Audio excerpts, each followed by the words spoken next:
Bismillahirrahmanirrahim. Perkenalkan, saya Grafita Maharani dari kelas SMA semester 4. Di sini saya akan menjelaskan tentang konsep teoritis tentang perusahaan pembiayaan, yaitu factoring, modal ventura, leasing, asuransi, dan bank. Yang pertama ada factoring, atau bisa disebut sebagai anjak piutang. Anjak piutang adalah berpindahnya piutang atau perjanjian yang mendasari tagihan sejumlah piutang kepada pihak lain, atau pada ketentuan pasal 1 ayat 6 Peraturan Presiden Nomor 9 Tahun 2009, anjak piutang adalah kegiatan pembiayaan dalam bentuk pembelian piutang jangka pendek atau suatu perusahaan berikut pengurus atas piutang tersebut. Dari pengertian anjak piutang tersebut, factoring dibagi tersebut ada tiga pihak yang terlibat di dalam anjak piutang. Yang pertama, perusahaan anjak piutang itu sendiri atau bisa disebut sebagai faktor. Yang kedua adalah pihak klien, dan yang ketiga adalah customer.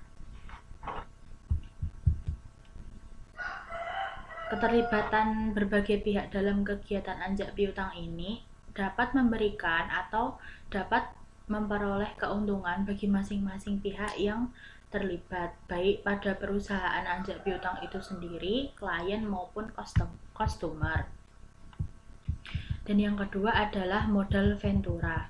Modal ventura merupakan bentuk pembiayaan aktif yang ditandai dengan keterlibatan menjadi karakteristik khas yang dapat menjadi solusi dalam mengatasi kelemahan yang umumnya dihadapi oleh usaha kecil menengah atau bisa disebut sebagai UKM.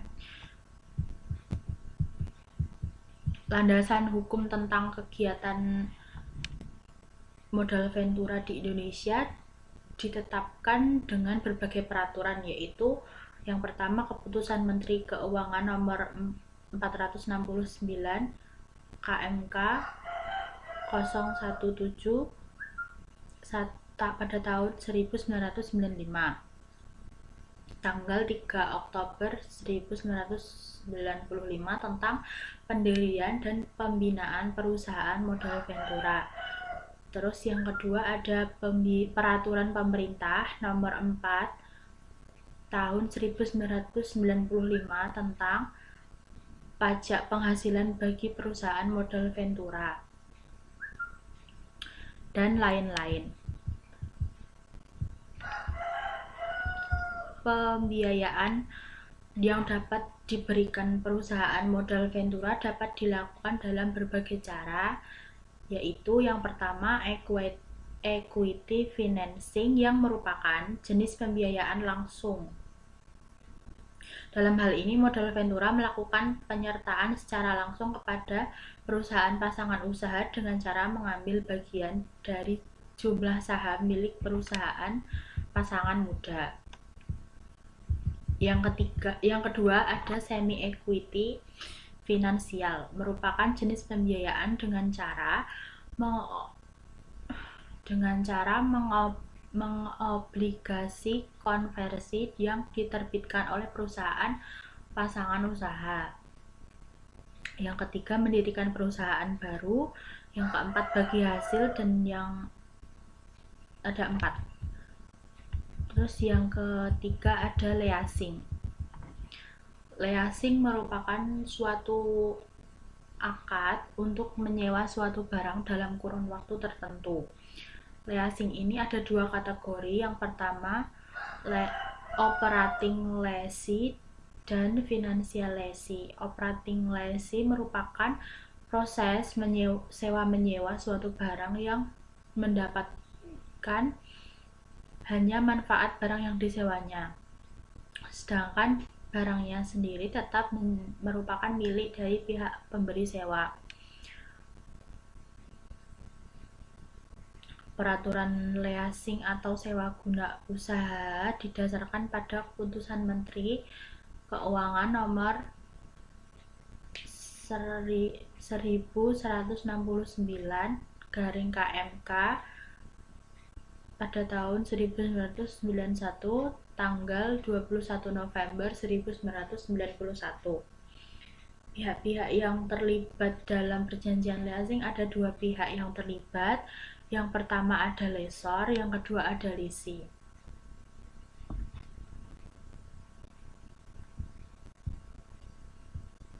Pelaku dan pihak yang terlibat dalam transaksi leasing tadi ada lessor, yaitu adalah pihak yang memiliki hak kepemilikan atas barang sehingga disebut pula sebagai pihak yang menyewakan barang.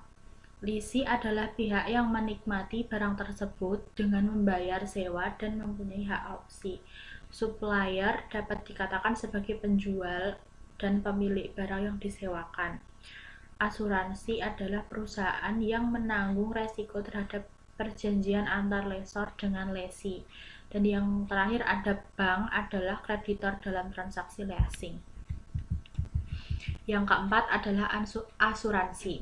Asuransi adalah pertanggungan perjanjian timbal balik antara penanggung dengan penutup asuransi, di mana penanggung mengikatkan diri untuk mengganti kerugian dan atau membayar sejumlah uang yang ditetapkan pada waktu penutupan perjanjian kepada penutup asuransi atau orang lain yang ditunjuk pada waktu terjadinya evenement, sedangkan penutup asuransi mengikat diri untuk membayar uang premi. Bentuk-bentuk asuransi yaitu ada asuransi jiwa yang memberikan keuntungan finansial kepada orang yang ditunjuk atas kematian tertanggung. Yang kedua ada asuransi kesehatan. Yang ketiga ada asuransi kendaraan, asuransi kepemilikan rumah dan properti, dan asuransi pendidikan. Yang kelima adalah bank. Bank pada dasarnya adalah entitas yang melakukan penghimpunan dana dari masyarakat dalam bentuk pembiayaan atau dengan kata lain melaksanakan fungsi intermediasi keuangan. Dalam sistem perbankan di Indonesia ada dua macam operasional perbankan, yaitu bank konvensional dan yang kedua adalah bank syariah. Bank-bank syariah secara garis besar produk yang ditawarkan terbagi menjadi tiga bagian besar. Yang pertama adalah produk penghimpunan dana atau bisa disebut dengan funding.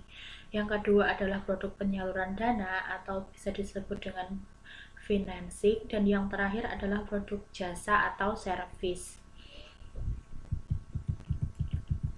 Dari penjelasan saya tadi dapat diambil kesimpulan bahwa perusahaan pembiayaan adalah sebagai salah satu lembaga sumber pembiayaan alternatif yang potensial untuk menunjang pertumbuhan perekonomian nasional serta menampung dan menyalurkan aspirasi dan minat masyarakat. Berperan aktif dalam pembangunan di mana lembaga pembiayaan ini diharapkan masyarakat atau pelaku usaha dapat mengatasi masalah suatu faktor yang umum dialami, yaitu faktor permodalan. Sekian penjelasan dari saya tentang tugas hukum dagang ini. Ada kurangnya saya mohon maaf. Wassalamualaikum warahmatullahi wabarakatuh.